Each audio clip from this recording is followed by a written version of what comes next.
What is going on, guys? Shrey here from Shrey's Tech Tips. My dad was in dire need of a replacement for his iPhone 6 Plus. The screen randomly flickered and the touchboard would stop responding at any time, and you really couldn't predict why or how. And even the camera's OIS was broken, so all the pictures that came out were really wiggly and weird. He wanted something that was cheap and reliable that could preferably work on the Project Fi network.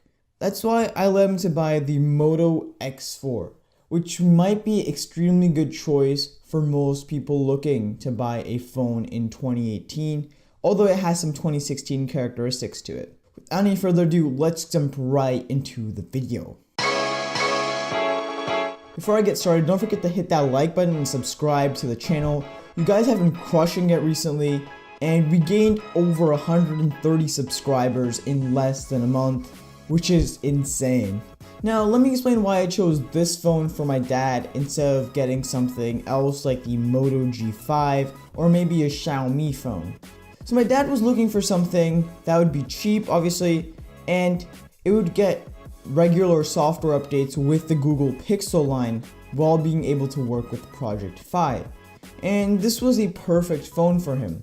The Pixels were too expensive and the Nexus 5X just lost support, so this was the only choice that would work on Project Fi while being a pretty decent contender.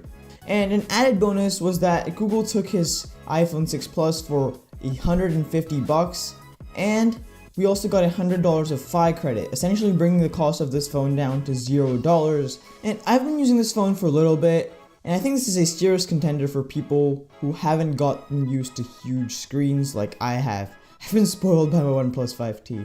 Right off the box, this thing feels pretty small. It's only 5 inches and has a 16:9 aspect ratio, which is extremely 2016. But to be honest, it doesn't really matter if you're looking for a good phone that does the job. And despite this being $250, the design is really good. This is like the Moto Z lineup, where the front and the back are glass and you have a nice aluminum chamfer all around the sides. And the nice thing is that this retains the textured power button that's on the newer Moto Z lineup, because all the 3 buttons are here on the side, which makes it kind of hard to find if you're not used to it. That small screen does help it get good battery life. I've been able to use it for everything from emailing to phone calling to watching videos on it, and I can end the day with around 50% on a normal day of use. Now yes, performance isn't the zippiest, but you shouldn't expect more for $250. I'm not saying it's bad, but sometimes you can feel that it's a Snapdragon 600 processor rather than a Snapdragon 800 series processor. Sometimes you can see little stutters here and there, but you really won't notice it unless you're doing something really intensive on it. And for someone coming from an iOS phone, people might think that this front button is a home button, but it's just a fingerprint scanner. Though the nice thing is that with Moto actions, you can use this to turn the display on and turn it back off when you're done using the phone without accessing any of the side buttons, which makes it really intuitive to use if your phone's just on the table. Which is a gripe for me on the OnePlus 5T since the fingerprint scanner's on the back. All this brings me to the camera. Now, this by no means is a full review, it's just an impression of the phone. I've just been using it for like a few days, but this is where most budget phones fall short. They have really bad low light performance, they have really bad shutter lag, and, well, most of their second camera features are gimmicks. Fortunately, I'm happy to report that none of these things are true. Now yes, using the default camera app disappoints.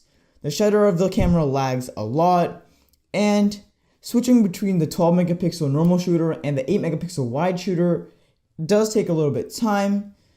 It's not all bad. Once I realized how bad the camera lag was on the default app, I wondered, what would happen if I installed the GCMod camera app on this? And yeah, this was a phone that was made in partnership with Google, so it should work really well. And no surprise, it works really well. The app does not lag, and the picture quality is actually better on the HDR Plus mode. Plus, the app barely crashes, which means you can actually use the GCMod 5 app as your main camera app. Now you might be wondering, what happened to the low light performance that you're talking about? In HDR mode, low light performance is not good on the default app, But with GCMod 5, everything is better like I just said. Now that I've seen how much of an improvement that the GCMod 5 app can make to a phone, I wonder why all manufacturers just don't implement it and Google makes it a part of the AOSP package. That would make camera performance really good for all types of cameras from low budget to high budget, and it would benefit the consumer in a lot of ways. Google once again proves that you can do something useful with a bunch of data that you gather from people. This phone doesn't get the attention that it should. The camera isn't too bad and performance doesn't lag behind other phones. I actually might be pitting this against the OnePlus 5T, which is a phone that costs twice as much. If you're interested in that, subscribe to the channel and hit that bell icon to get notified when that happens, because that's going to be an interesting comparison between a budget phone and a more flagship priced phone. I hope you enjoyed the first impressions of the Moto X4. Anyways, this was Shrey here. Have a great day.